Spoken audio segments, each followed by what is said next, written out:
கிறிஸ்துவாகிய இயேசு கிறிஸ்து நாமத்தினாலே நன்றிகளும் வாழ்த்துகளையும் உங்களுக்கு தெரிவித்துக் கொள்கிறேன். இந்த நாளில் தேவனுடைய வார்த்தைகளை பிரசங்கிக்கும்படி, இந்த ஆன்லைன்ல பிரசங்கிக்கும்படி என் தேவனை கர்த்தர்னால கிருபை செய்ததுக்காய் தேவனுக்கு நான் நன்றி செலுத்துகிறேன். என் தேவனை கர்த்தர் இந்த வார்த்தை அநேகருக்கு கொண்டு போய் சேர்க்கும்படி, அநேகருக்கு இது பிரயோஜனம் உள்ளதா இருக்கும்படி தேவனிடத்துல நான் மன்றாடி செபித்திருக்கிறேன்.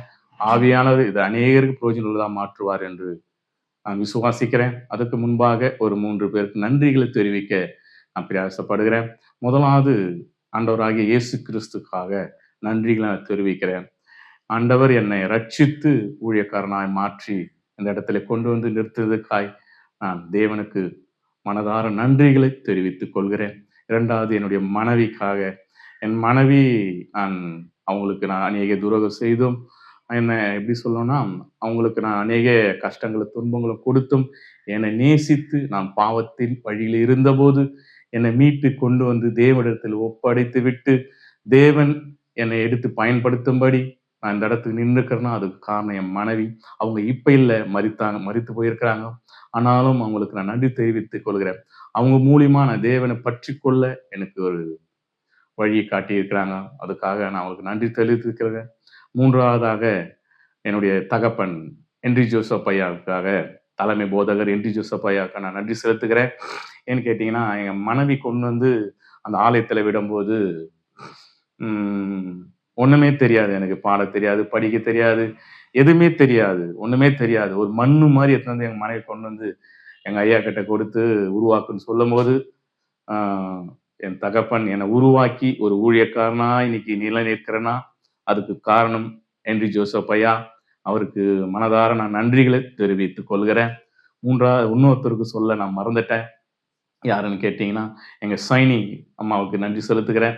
ஏன்னா எங்க ஐயாவே எனக்கு பாட்டு வராது என்று சொன்ன பிறகும் எங்க சைனி அம்மா எனக்காக அதை பாட கிருபை செய்து அந்த பாட்டுக்கு பொறுமையா அவங்க மீசியை வாசித்து அதை பாட செய்து இன்னைக்கு பாட கற்றுக்குது, நல்லா பாட திறமையா பாட வழிவழைத்தது எங்க சைனியம்மா தான். இன்னைக்கு அவங்க மூலியமா ஒரு 6 பாடலை எழுதவும் கர்த்தர் கிருபை செய்திருக்கிறார். அதனால சைனியம்மாவுக்கும் நான் நன்றி செலுத்துகிறேன். இந்த நாள்ல இந்த யூடியூப்ல பாக்குற ஒவ்வொருக்கும் நன்றிகளை செலுத்துகிறேன். கண்டிப்பா உங்களோட தேவன் பேசுவார், வார்த்தைகள் வெளிப்படும், ஆவியானவர் உங்களை வெளிப்படுவார். அல்லேலூயா. நம்ம வார்த்தைக்காக கடந்து போவோம். இந்த நாள்ல நம்ம படிக்க வேண்டிய வார்த்தை, எப்பவுமே நான் முதல்ல பிரசங்கிக்கும் போது முதல் வசனத்தை எடுப்பேன். என்னன்னு கேட்டீங்கன்னா, யோவான் 8ஆம் அதிகாரம் 32வது வசனம். சத்தியத்தை அறிவீர்கள், சத்தியம் உங்களை விடுதலை ஆக்கும். அல்லேலூயா. நம்ம ஜெபிப்போம், தலைகளை தாய்த்து நாங்கள் ஜெபிப்போம். சோத்திரம் ஆண்டவரே, உமக்கு நன்றி செலுத்துகிறோம் ஆண்டவரே. அப்பா, இந்த 1 மாதம் எங்களை கண்மணி போல காத்து இந்த 2வது மாதத்துல என் தேவனா கர்த்தர் முதல் நாள் ஓய்வு நாள்ல உம்மை துதிக்கும்படி ஆராதிக்கும்படி என் தேவனா கர்த்தர் கிருபை செய்து காய் உமக்கு நன்றி அப்பா.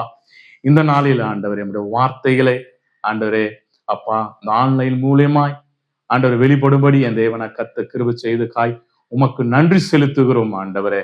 அப்பா, அப்படி வார்த்தைகள் வெளிப்படட்டும். இந்த அடையானை மறைத்து நீங்க வெளிப்படும்படி செபிக்கிறோம் ஆண்டவரே.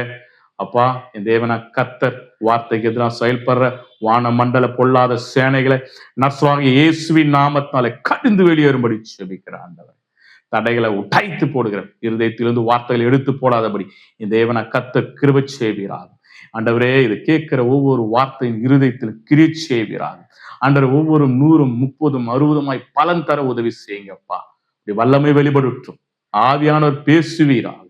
இயேசுவின் நாமத்தாலே செபிக்கிறேன் ஜீவனுள்ள நல்ல பிதாவே, ஆமீன். கர்த்தர் இந்த நாள்ல நம்மோட பேசுவாராக. நம்ம வார்த்தைக்காய் கடந்து போவோம். அல்லேலூயா. நேற்று தினத்துல நாங்கள் இந்த யூடியூப்புக்கு ரெடி பண்றதுக்கெல்லாம் பண்ணும்போது என்னுடைய தம்பி சகோதரர் வந்து, ஐயா நீங்க ஒரு வாட்டி இது நம்ம இது பார்க்கலாம் அப்படின்னு சொல்லி நீங்க படிங்க, எதனா ஒரு வசனத்தை படிங்கினாரு. அப்ப நமக்கு எப்பவுமே தெரிஞ்ச வசனம், எப்பவுமே மனசுக்குள்ள இருக்கிறது, சத்தியத்தை அறிவிக்கும், சத்தியம் விடுவிக்கும். அதை பத்தி பேசிட்டு 2 முறை எடுத்த போது நல்லா வந்தது ஐயா அப்படின்னு சொல்லி சகோதரர் சொன்னாரு. அதுக்கப்புறமேட்டு நான் ஆண்டவர்கிட்ட இன்னைக்கு ஜெபித்து கேட்கும் போது நைட்டு ஆண்டவர் முதல்ல இந்த பிரசங்கத்தையே பிரசங்கிக்கும்படி ஆண்டவர் இந்த நாள் கிருபை செய்திருக்கிறார். அவருக்கு நான் நன்றி செலுத்துகிறேன்.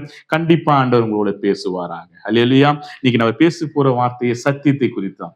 சத்தியத்தை அறிவீர்கள், சத்தியம் உங்களை விடுதலை ஆக்கும். அல்லேலூயா. இன்னைக்கு சத்தியம் நம்மளை விடுதலை எப்படி ஆக்கும் என்று நம்ம தெரிந்து கொள்ளலாம். அநேகர் நம்ம தெரிஞ்சு கொள்றோம், நாங்க சத்தியத்தை நல்லா அறிந்து கொள்கிறோம்பா, நாங்க நல்லா படிக்கிறோம், பைபிள் நாங்க தினமும் படிக்கிறோம், தேவனுடைய வார்த்தையை தினமும் கேட்கிறோம், ஆனா எங்களுக்குள்ள விடுதலையே இல்லை. ஆனா வார்த்தை சொல்லுகிறது சத்தியத்தை அறிவீர்கள், சத்தியம் விடுவிக்கும் என்று. ஆனா சத்தியம் நாங்கள் அறிந்து கொள்றோம், நல்லா படிக்கிறோம், ஆனா ஒருபோதும் எங்களுக்கு விடுதலை இல்லை. அநேகர் நமக்குள்ள ஒரு எண்ணங்கள் இருக்கிறது உள்ள. அல்லேலூயா. விடுதலை. அநேக காலமா நாங்க சர்ச்சுக்கு வரோம், அநேக காலமா நாங்கள் வார்த்தைகளை கேட்கிறோம், அநேக காலமா நாங்க வேதத்தை படிக்கிறோம், அப்படி இருந்தும் எங்களுக்கு விடுதலை இல்லை. ஆனா ஆண்டவர் சொல்றார், சத்தியத்தை அறிவீர்கள், சத்தியம் விடுதலையாக்கும் என்று. அப்போ சத்தியம் எப்படி நம்மளை விடுதலையாக்கும்? தேவன் இந்த நாள்ல பேசுகிறார் பாருங்க. ஆண்டவர் சொல்றார், சத்தியத்தில நம்ம எப்படி விடுதலை ஆகும்னா, நான் உதாரணத்துக்கு ஒரு விஷயத்தை உங்களுக்கு நான் சொல்ல பிரயாசப்படுகிறேன். இப்போ உதாரணத்துக்கு நம்ம ஒரு புக்கு வாங்கி படிக்கிறோம், அதுல பிரியாணி குறித்து ஒரு குறிப்புகள் எழுதியிருக்கிறது. இப்போ உதாரணத்துக்கு 10 கிலோ அரிசி, 10 kilo chicken, 100 gram chilli powder, அதாவது அப்புறமேட்டு பூண்டு ஒரு 3/4 கிலோ, இஞ்சி 1 கிலோ, இந்த மாதிரி கொத்தமல்லி 2 கட்டு, இந்த மாதிரி தயிர் 1 லிட்டரு, இந்த மாதிரி நம்ம எல்லாமே படித்திருக்கோம். படித்ததுனால நம்ம பிரியாணி சாப்பிட முடியாதுங்க. நம்ம நல்லா தெரிஞ்சுக்கணும். ஒரு புக்ல நமக்கு எழுதி கொடுக்குறாங்க செய்ய சொல்லி, அதை நம்ம படிச்சதுனால நமக்கு எல்லாமே தெரியும், பிரியாணிக்கு என்னென்ன தேவை எல்லாமே நம்ம படிச்சிருக்கிறோம். படிச்சதுனால பிரியாணியை நம்ம செய்யவும் முடியாது, அதை சாப்பிட முடியாது.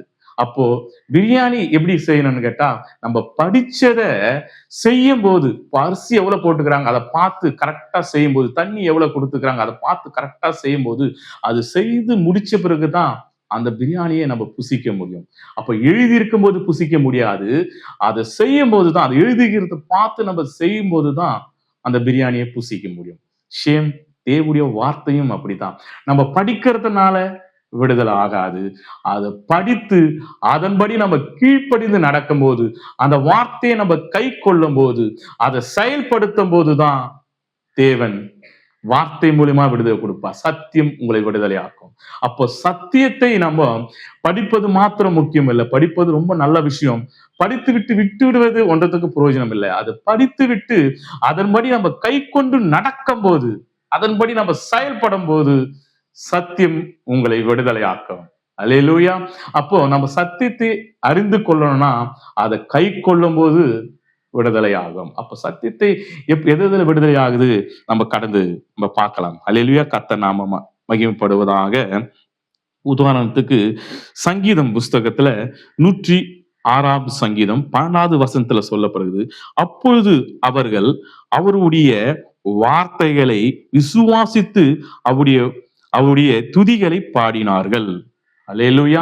அவருடைய வார்த்தைகளை விசுவாசித்து அவர் துதிகளை பாடினார்கள். இந்த வார்த்தை என்ன சொல்லுதுன்னா, தயவா மன்னிக்கணும், எனக்கு படிக்க தெரியாது, தமிழ்ல எதனா வார்த்தைகள் சரியாக வரலாம், மன்னிக்கணும். தேவனுடைய வார்த்தையில என்ன சொல்லுதுன்னா, சங்கீதத்துல சொல்லப்படுகிறது 106வது சங்கீதம் 12வது வசனத்துல, அப்போது அவர்கள் அவருடைய வார்த்தையை விசுவாசித்து பாடினார்கள். அப்போ சங்கீதத்தை நம்ம பாடணும்னா அவர் வார்த்தை விசுவாசித்து பாடணும். உங்களுக்கு புரியல, நான் தெளிவா சொல்ற பாருங்க. இப்போ தேவனுடைய பாடலை அநேகர் பாடுறாங்க. உதாரணத்துக்கு சினிமா ஆக்டர் கூட நிறைய தேவனுடைய பாடலை பாடுறாங்க, நம்ம கேட்டிருக்கோம். சினிமா ஆக்டர்கள் தேவனுடைய இயேசு கிறிஸ்துடைய பாடலை ரொம்ப அழகா பாடுறாங்க. அல்லேலூயா. ரொம்ப ராகத்தோடு, ரொம்ப அப்படியே தாளம் தான். அவர் வார்த்தை கேட்கும் போது, அந்த பாடலை கேட்கும் போது ரொம்ப இனிமையா இருக்கும். எப்படி சொல்லலாம், தேவனுடைய வார்த்தையை அவங்க பாடும்போது ரொம்ப அழகா இருக்கும். அல்லேலூயா. ஆனா அந்த பாட்டு கேட்க அழகா இருக்கும், ஆனா அந்த பாட்டுல வல்லமை இருக்காது. அல்லேலூயா. ஏன்னு கேட்டீங்கன்னா, அவங்க சினிமாக்கும் அதே வாயில இருந்து தான் அவங்க பாடுறாங்க, சினிமா பாடலும் அதுலதான் பாடுறாங்க, தேவனுடைய பாடலும் அதுல பாடுறாங்க. அவங்களுக்கு என்ன எழுதி கொடுக்குறாங்க, அந்த பாட்டை பார்த்து அவங்க அழகா பாடுறாங்க. அந்த பாடு கேட்க நல்லா இருக்கும், ஆனா அதுக்குள்ள கிரியைகள் இருக்காது. அல்லேலூயா. அப்போ தேவனுடைய பாடல் எப்படி பாடணும்னா, தேவனுடைய வசனங்களை கை கொண்டு அதை படித்து கொண்டு அந்த வசனங்களை தியானித்து பாடும்போது அந்த பாட்டுல ஒரு வல்லமை இருக்கும். உதாரணத்துக்கு எடுத்துங்க, நம்ம பெத்மன்ஸ் ஐயா அநேக பாடல் அவர் சொல்லியிருக்கிறாரு, நிறைய பாடல்களை எழுதியிருக்கிறாரு, ஆயிரக்கணக்கான பாடல்களை எழுதிட்டுறாரு. ஆனா அவர் சொல்லிக்கிறாரு, எனக்கு சரியா பாடவே வராது அப்படின்னு அவரே பேட்டியில சொல்லியிருக்கிறாரு. ஐயாவே சொல்லிக்கிறாரு, பெத்மன்ஸ் ஐயாவே. நீங்க நல்லா பாருங்க, அவர் வார்த்தையை உட்கொண்டு பாடல்களை எழுதுறார். அநேக ஆலயங்கள்ல அவர் பாடல்கள் பாடப்படுகிறது. நான் கூட எங்க ஆலயத்துல பாடியிருக்கிறேன். நான் இருந்த ஆலயத்துல பாடியிருக்கிறாங்க. அவர் பாடல்கள் பாடும்போதே ஒரு வல்லமை ஏறுறாங்க ஆலயத்துல. கட்டுகள் அறுக்கப்படும். வல்லமையின் ஆவியார் பாடலை பாடும்போது பிசாசுகள் நடுநடுங்கும். காரணம் என்னன்னு கேட்டீங்கன்னா, அவர் எழுதின பாடல்ல தேவனுடைய வார்த்தைகள், தேவனுடைய வசனங்களை கை கொண்டு அந்த வார்த்தையை அவர் பிடித்து கொண்டு அதை எழுதும்போது அந்த பாட்டுல வல்லமை இருக்கும், அந்த பாட்டுல அதிகாரம் இருக்கும், அந்த பாட்டுல விடுதலை இருக்கும், அந்த பாட்டுல சுகம் உண்டாகும். காரணம் தேவனுடைய வார்த்தையை கொண்டு அவர் அதை விசுவாசித்து எழுதும்போது அந்த பாட்டுல வல்லமை இருக்கும். இதே சினிமாக்கு அதை பாடும்போது பாடல் கேட்க நல்லா இருக்கும், ஆனா பாட்டுல வல்லமை இருக்காது. ஆனா தேவனுடைய பாடல் எப்படி இருக்குன்னா, அவர் வார்த்தையை விசுவாசித்து வேதத்தை நல்லா கை கொண்டு அந்த வார்த்தை நீங்க தியானித்த போது, ஆண்டவர் எனக்கு இதெல்லாம் செய்திருக்கிறாரே, இவ்வளவு நன்மைகள் செய்திருக்கிறாரே, எனக்காக இவ்வளவு பாடுகள் பட்டிருக்கிறாரே, அதெல்லாம் நம்ம மனசுல வைத்துக் கொண்டு அதெல்லாம் நம்ம எப்படி சொன்னா ருசித்து அந்த பாடலை எழுதும் போது அந்த பாட்டுல வல்லமை இருக்கும். காரணம், ஆண்டவர் அதை நேசிக்கிறார். என் பிள்ளைகள் வேதத்தை நேசித்து பாடுகிறார்கள் என்று நேசிக்கிறார். நம்ம அழகா பாடுறதை நேசிக்க மாட்டாரு, வேதத்திலிருந்து பாடுறதான் நேசிப்பார். அதனாலதான் இந்த சங்கீதத்துல சொல்லப்படுது, சங்கீதம் 106 சொல்லப்படுகிறது, அப்போது அவர்கள் அவருடைய வார்த்தையை விசுவாசித்து, அல்லேலூயா, அவருடைய வார்த்தைகளை விசுவாசித்து அவருடைய துதியை பாடினார்கள். அப்போ வார்த்தையை விசுவாசித்து துதியை பாடும் போதுதான் அந்த துதியில வல்லமை இருக்கும். அல்லேலூயா, கர்த்தர் நாம மகிமைப்படுவதாக. அப்படி நம்ம ஜபத்தை குறித்தும் தெரிந்துக்கலாம். இதனால ஜபத்துல நமக்காக தேவன் ஒரு வார்த்தையை கொடுக்கிறார். யோவான் 14:14 நமக்கு எல்லாருக்கும் தெரிஞ்ச ஒரு வசனம். அல்லேலூயா, என் நாமத்தினாலே நீங்கள் எதை கேட்டாலும் அதை நான் செய்வேன். அல்லேலூயா, இது ஜபம். இந்த வசனம் என்னன்னு கேட்டீங்கன்னா ஜபத்தை குறிக்கிறது. அல்லேலூயா, ஜபத்தை குறிக்கிறது. என் நாமத்தினாலே எதை கேட்டாலும் அதை நான் செய்வேன் என்று சொல்றாரு. நம்ம காலங்காலமா அவர் நாமத்துல கேட்டுக்கொண்டிருக்கிறோம், விடுதலை இல்லை. காலங்காலமா அல்லேலூயா, காலங்காலமா ஆசீர்வாதத்தை கேட்டுக்கொண்டிருக்கிறோம், ஆசீர்வாதம் இல்ல.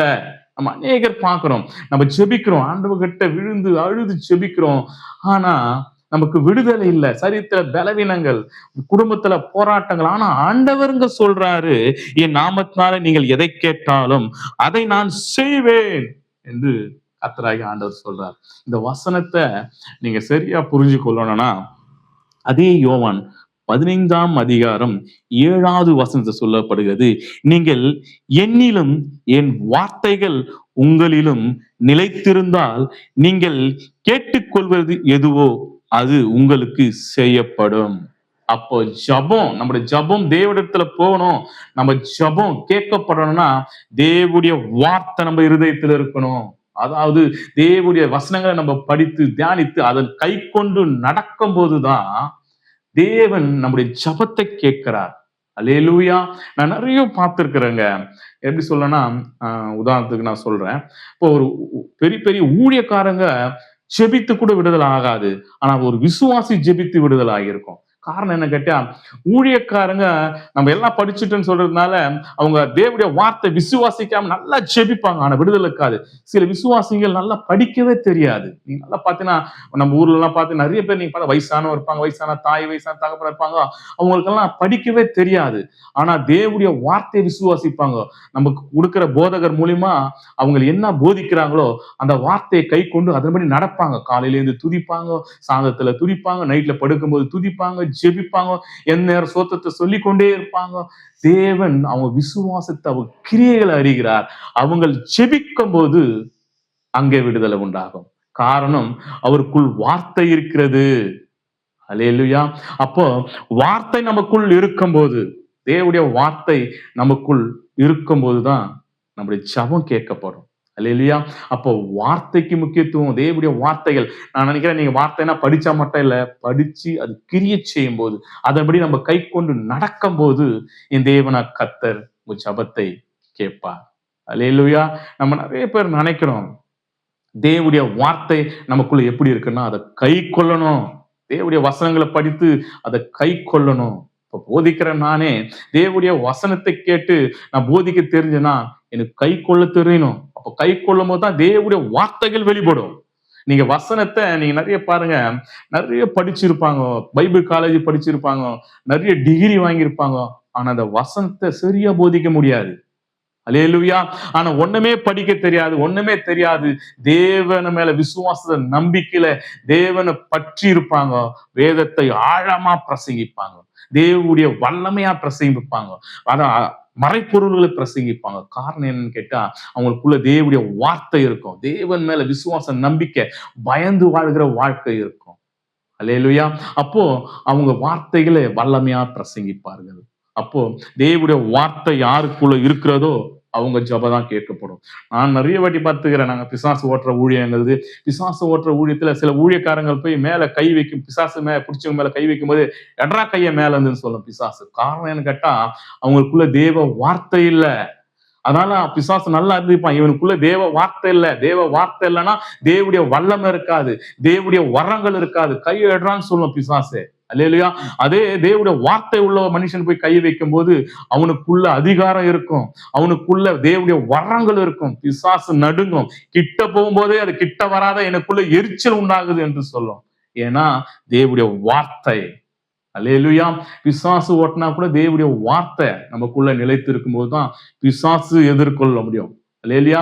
தேவனுடைய வார்த்தை இல்லாம பிசாசை எதிர்கொள்ள முடியாது. அல்லேலூயா. அப்ப பிசாசை எதிர்கொள்ளனா தேவனுடைய வார்த்தை நம்ம இருதயத்துல இருக்கணும். அல்லேலூயா. இருதயத்தில் இருக்கிறது மாத்திரமல்ல, அதை கை கொண்டு நடக்கும்போது தேவனுடைய வார்த்தை உங்களுக்குள்ள இருந்தா எதையும் நம்ம செய்யலாம். நிறைய விஷயங்கள் நம்ம வேதத்துல நிறைய தப்பா புரிஞ்சுக்கிறோம். ஒரு உதாரணத்துக்கு ஒரு எபிரேயர் புஸ்தகத்துல எழுதப்பட்டிருக்கிறது, தேவனுக்கு பயந்திருங்கள், பிசாசுக்கு எதிர்த்து நில்கள் வசனங்கள். ஆனா நம்ம அதை அப்படியே உல்டாவா செய்வோம். எப்படி கேட்டா, பிசாசு பார்த்தா நம்ம அலறுவோம், ஐயோ நம்மள என்ன பண்ணிட்டு போறானோ, ஏது செய்ய போறானோ அப்படி சொல்லி அவனுக்கு அலறுவோம். ஆனா தேவனை பார்த்து நம்ம என்ன பண்ணணும், ஆண்டவரே இவ்வளவு நாள் நாங்க துதிக்கிறோம், ஆராதிக்கிறோம், அப்பா உண்மையை நம்பி இருக்கிறோம், ஆனா ஒண்ணுமே நடக்கலையே, ஒண்ணுமே இப்படியே இருக்கிறமே, என்ன பண்ணுவோம், நம்ம தேவனை எதிர்த்து நிற்போம். நம்ம வசனம் என்ன சொல்லுதுன்னா, தேவனுக்கு பயந்து இருக்கும்படி, பிசாசுக்கு எதிர்த்து நிற்கும்படி வசனம் சொல்லுது. ஆனா நாம என்ன பண்ணோம்னா, பிசாசுக்கு பயந்து இருப்போம், தேவனுக்கு எதிர்த்து நிற்போம். இஸ்ரவேல் ஜனங்க அப்படிதான் செஞ்சாரு. அவர் கொடுத்த வாக்கு தத்தங்கள் என்ன சொன்னா, பாலும் தேனும் ஓடுகிற தேசத்துக்கு கொண்டு போகும்படி, கானான் தேசத்துக்கு கொண்டு போகும்படி சொன்னார். ஆனா அவர்கள் போக முடியல. தேவன் வாக்கு தத்தம் கொடுத்தார், அதுக்கான வழிவாசலும் திறந்தார், இவங்களால போக முடியல. காரணம் என்னன்னு கேட்டா, தேவனுக்கு பயப்படுற பயம் இல்லை, தேவனுடைய வார்த்தை அவங்களுக்குள்ள இல்லை, அவங்களுக்குள்ள இச்சையும் போராட்டங்களும் இருந்தது. அதனால அவங்க சுதந்திரித்து கொள்ளவே முடியல. நம்ம நல்லா தெரிந்து கொள்ளணும், தேவனுடைய வார்த்தை நமக்குள்ள இருக்கணும். அல்லேலூயா. இன்னொரு விஷயமும் நான் உங்களுக்கு சொல்றேன். தேவன் இப்போ பிசாசு நமக்குள்ள வருதுன்னா ஏன் வருது உங்களுக்கு தெரியுமா? ஒரு 2 வசனத்தை உங்களுக்கு நான் விளக்க கிருபை செய்கிறேன். ஆண்டவர் கிருபை செய்வாராக. இங்க சொல்லப்படுகிறது யோவான் 14:30. அல்லேலூயா. யோவான் 14:30 சொல்லப்படுகிறது. இயேசு கிறிஸ்து இந்த வசனத்தை சொல்றார். நீங்க நல்லா படிங்க, பாருங்க. இனி நான் உங்களிடத்தில் அதிகமாய் பேசுவதில்லை, இந்த உலகத்தின் அதிபதி வருகிறான், அவனுக்கு என்னிடத்தில் ஒன்றும் இல்லை. அல்லேலூயா. இங்க ஆண்டவர் சொல்றாரு, இயேசு கிறிஸ்து, இந்த வசனத்தை பாருங்க. இனி நான் உங்களிடத்தில் பேசுவதற்கு ஒன்றும் இல்லை, இந்த உலகத்தின் அதிபதி வருகின்றான், அவனுக்கு என்னிடத்தில் ஒன்றும் இல்லைன்றாரு. ஆண்டவர் இயேசு கிறிஸ்து ஏன் ஒன்றும் இல்லைன்னு சொல்லணும்? நல்லா பாத்துங்க. தேவனிடத்துல நல்ல வல்லமை இருந்தது. ஆண்டவராக இயேசு கிறிஸ்து இந்த பூமியில மனுஷனா பிறந்து 33 வருஷம் வாழும்போது, இந்த பூமியில அவர் இருக்கும்போது அவர் செய்த 3 வருஷங்களும் அநேக அற்புதங்கள் அடையாளங்கள் செய்தார். மரித்தவர்களை உயிரோடு எழுப்பினார், வியாதி உள்ளவர்களை குணமாக்கினார், சொஸ்தமாக்கினார், அநேக காரியங்கள் செய்தார், தண்ணியை திராட்சை ரசமா மாற்றினார், அநேக அற்புதங்கள் செய்தார். ஆனா ஆண்டவர் இங்க சொல்றார் ஒரு வார்த்தை, என்னன்னு கேட்டீங்கன்னா, அவன் இந்த உலகத்தின் அதிபதி என்னிடத்தில் வருவதற்கு ஒன்றும் இல்லை என்று சொல்றார். ஏன் அவர் அந்த வார்த்தையை சொன்னாரு நீங்க தெரிஞ்சு கொள்ளணும்னா, ஆண்டவர் சொன்ன வார்த்தை என்னன்னு கேட்டீங்கன்னா, தெளிவா சொல்லப்படுகிறது வாதத்துல. தேவனிடத்துல ஏன் ஒன்றும் இல்லை என்று சொன்னார்னு கேட்டார்னா, பிசாசு நமக்குள் வருவதற்கு காரணங்கள் இருக்கணும். இப்போ உதாரணத்துக்கு எப்படி சொல்லனா, தேவனுக்குள்ள பிசாசுக்கு வரன காரணம் இல்லை, அதான் தேவன் சொல்றார். உதாரணத்துக்கு நீங்க எடுத்துங்க, யூதாசுக்குள்ள பிசாசு வந்தது, காரணம் ஏன் தெரியுங்களா? அல்லேலூயா. ஏன் அவனுக்குள்ள காரணம் ஏன்னு கேட்டீங்கன்னா, அவனுக்குள்ள, அதாவது வேதத்துல சொல்லும்போது அவன் எத்தன், திருடன் என்று சொல்லப்படுகிறது. உதாரணத்துக்கு வேதத்திலேயே கொடுக்கப்பட்டிருக்கும். அதாவது ஒரு சகோதரி வந்து நம்ம ஆண்டவராகிய இயேசு கிறிஸ்து கால்ல தைலத்தை ஊத்தி அவர் துடைத்துக் கொண்டிருப்ப, அவர் கூந்தல் அவர் முடியில துடைத்துக் கொண்டிருக்கும் போது அப்ப சொல்லப்படும். யூதாஸ் சொல்லுவாரு, இந்த 300 காசுக்கு விற்கலாமே அப்படின்னு அதை சொல்லுவாரு. அப்ப ஆண்டவர் சொல்லுவாரு, இது தத்தர் கொடுக்கறதுக்காக அல்ல, அவன் எத்தனா இருப்பதற்காக அதை அப்படி யோசித்தான் என்று சொல்லப்படுகிறது. அவன் திருடனா இருந்தனால்தான் பிசாசு உள்ள ஒரு வழி, பிசாசு நமக்குள் வருவதற்கு வழி என்னன்னு கேட்டீங்கன்னா, அவனுக்குள்ள பண ஆசை, திருட்டி எண்ணறதுனால்தான் அந்த 12 சீஷியர்ல 11 பேருக்குள்ள போக முடியல, இவனுக்குள்ள வர முடிந்தது. காரணம், இவனுக்குள்ள திருட்டு எண்ணம் இருந்ததுனால தான் பிசாசு உள்ளே நுழைந்தான். அல்லேலூயா. அப்ப தெரிஞ்சுக்கணும். இதே போலதான் நம்ம பழைய ஏற்பாட்டுல கொண்டீங்கன்னா, நம்ம சவுலுக்குள்ள, அல்லேலூயா, சவுல் அபிஷேக பெற்ற மனுஷன், அல்லேலூயா, அவர் அபிஷேகப்பட்ட ராஜா, அவருக்குள்ள தேவனுடைய வல்லமை இருந்தது, தேவன் அபிஷேகப்பட்டார். அவருக்குள்ள கெட்டாவி தேவனால உள்ள வரப்பட்டது. காரணம் என்ன போட்டா, அவருக்குள் போராமை, எரிச்சல் இருந்தது. அல்லேலூயா.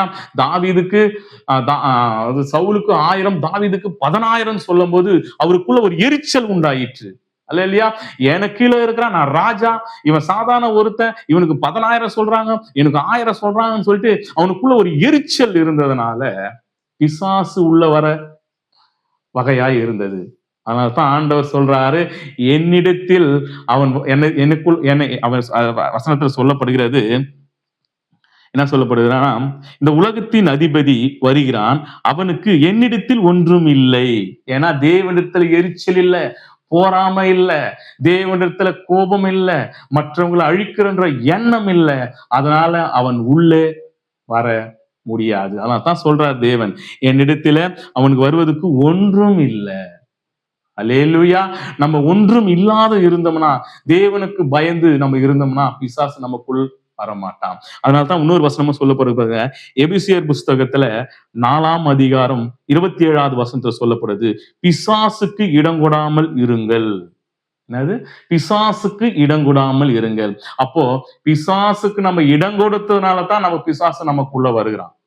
ஆனா தேவன் பிசாசுக்கு இடம் கொடுக்கல. அதனால்தான் ஆண்டவர் சொல்றாரு, என்னிடத்தில் அவன் வருவதற்கு ஒன்றும் இல்லை, அவன் எனக்குள்ள வர்றதுக்கு ஒன்றும் இல்லை, அவன் என்னால் எனக்குள்ள வர முடியாது. அல்லேலூயா. அப்ப எனக்குள்ள அவனுக்குள்ள ஆண்டவருக்குள்ள அவன் வர முடியலன்னா, தேவனுக்குள்ள எந்த அசுத்தமான காரியங்களும், எரிச்சலும், கோபங்களும், பாவமான காரியங்கள் ஒன்றும் இல்லை, அதனால உள்ள வர முடியல என்று ஆண்டவர் தெளிவா சொல்றார். அப்போ அதனால்தான் சொல்றது எபேசியர் புஸ்தகத்தை 4:27, பிசாசு இடம் கொடாமல் இருங்கள். அப்ப பிசாசுக்கு நம்ம இடம் கொடுக்கறதுனால தான் நமக்குள்ள வருகிறான். எந்த மூலியமா இடம் கொடுக்கிறோம்? கோபத்தினால, எரிச்சல்னால. அல்லேலூயா. அநேக காரியங்கள் நமக்குள்ள, நம்ம வெளியே நல்லபடியா இருப்போம், ஆனா உள்ளுக்குள்ள ஒரு எரிச்சல் இருக்கும். அந்த எரிச்சல் தான் பிசாசு நம்ம உள்ளுக்குள்ள வர காரணம். அல்லேலூயா. நம்ம எப்படி சொல்லணும்னா, நம்ம நல்லபடியா பேசுவோம், நல்லபடியா இருக்கும், ஆனா உள்ளுக்குள்ள ஒரு கோபம் எப்பவுமே இருந்து கொண்டே இருக்கும். அந்த கோபம் தான் பிசாசு. அல்லேலூயா. அப்ப நம்ம நல்லா தெரிந்து கொள்ளணும், யூதாசுக்குள்ள எப்படி பிசாசு வந்தது, சவுலுக்குள்ள எப்படி பிசாசு வந்து, தாவீதுக்குள்ள கூட பிசாசு வந்து இருக்கிறது. இல்லையா? அப்ப நம்ம தெரிஞ்சு கொள்ளணும், எப்படி அவங்களுக்குள்ள வருது என்றால், நம்ம இடம் கொடுப்பதனால. ஆண்டவர் சொல்றா, என்னிடத்தில் வருவதற்கு அவனுக்கு ஒன்றும் இல்லை. அப்போ நம்ம இடத்துல ஒன்றும் இல்லாத இருந்தால் அவன் வருவான், ஆனா ஒன்று இல்லைன்னா திரும்பி போயிடுவான். நமக்குள் எதனா இருந்தா தான் நமக்குள்ள வருவான். அல்லேலூயா. கர்த்தர் நாம மகிமைப்படுவதாக. கர்த்தர் நாம மகிமைப்படுவதாக. அப்ப நம்ம நல்லா தெரிஞ்சு கொள்ளணும், பிசாசுக்கு நாம தான் இடம் கொடுக்கிறோம். அப்ப பிசாசுக்கு இடம் கொடுக்கிற நாம, அப்ப பிசாசு இடம் கொடாம இருக்குன்னா என்ன பண்ணணும்னு கேட்டீங்கன்னா, வசனம் சொல்லப்படுது. சங்கீதம் 119ஆம் அதிகாரம் 67வது வசனம் சொல்லப்படுது, நான் உபத்திரத்துக்கு முன்பாக வழி தப்பி நடந்தேன், இப்பொழுதோ உம்முடைய வார்த்தையை காத்து நடக்கின்றேன். அப்போ அவர் உபத்திரம் வர்றதுக்கு காரணம் என்னன்னு கேட்டேன்னா, தேவனுடைய வார்த்தை இல்லாத காரணத்தினாலதான் அவர் வழி தப்பி நடந்தார். பிசாசு அவருக்குள்ள கிரியை செய்யப்பட்டது. அல்லேலூயா. ஆனா வார்த்தை இருக்கு. இப்ப எப்படி இருக்கிறாருன்னா, தேவனுடைய வார்த்தையை காத்து நடக்கிற. அப்ப தேவனுடைய வார்த்தை நமக்குள்ள இருக்கும்போது, அது காத்து நடக்கும் போது நமக்குள்ள பிசாசு வர வாய்ப்பில்லை. தேவனுக்குள்ள தேவனுடைய வார்த்தை, பிதாவோடு சொன்னப்பட்ட வார்த்தை தான் நிறைவா இருந்தது. அதனாலதான் பிசாசு அவருக்குள்ள வரப்பட முடியல. அதனாலதான் யூதாஸ் மூலியமா அவன் காரியத்தை நிறைவேற்ற பார்க்கிறான். அப்ப நம்ம நல்லா தெரிஞ்சுக்கணும், பிசாசு எல்லா இடத்துல வருவான். நம்ம இடத்துல அவன் திரும்பி போனா நம்ம இடத்துல ஒன்றும் இல்லாத இருக்கணும். அதுக்கு தேவனுடைய வார்த்தை நம்ம இருதயத்துல நிரம்பி இருக்கணும். தேவனுடைய வார்த்தை இல்லாத இருந்தால் அவங்களுக்குள்ள நிந்தையும் வேதனையும் துன்பங்களும் வரும். அப்போ தேவனுடைய வார்த்தை உங்களுக்குள் இருந்தால் ஒன்றும் நம்மளை நேரிடாது. பிசாசு நம்ம கிட்ட வரவே மாட்டாங்க. அப்ப தேவனுடைய வார்த்தை நமக்குள்ள இருக்கணும். அல்லேலூயா. நம்ம நல்லா தெரிஞ்சுக்கணுங்க, தேவனுடைய வார்த்தையில அவ்வளவு மகிமை உண்டு. தேவனுடைய வல்லமையான வார்த்தையில அவ்வளவு மகிமை உண்டு. நம்ம வார்த்தையை கை கொள்ளும் போது என் தேவனா கர்த்தர் அதை என்ன செய்யணுமோ உங்களை இப்ப இன்னொரு வசனத்தை உங்களுக்கு சொல்றேன் பாருங்க. இங்க ஒரு சங்கீதம் 105:19 வசனத்தை சொல்லப்படுது. கர்த்தர் சொன்ன வார்த்தை நிறைவேறும் அளவும் அவருடைய வசனம் அவனை புடமிட்டது. அல்லேலூயா.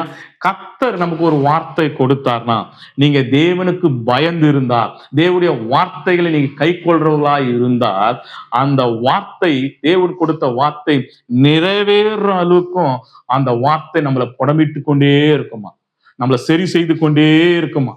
அது எப்போ நிறைவேறுதோ, அது சரியான பிறகு நம்ம கொடுத்த வார்த்தை ஆட்டோமேட்டிக்கா நிறைவேறும்.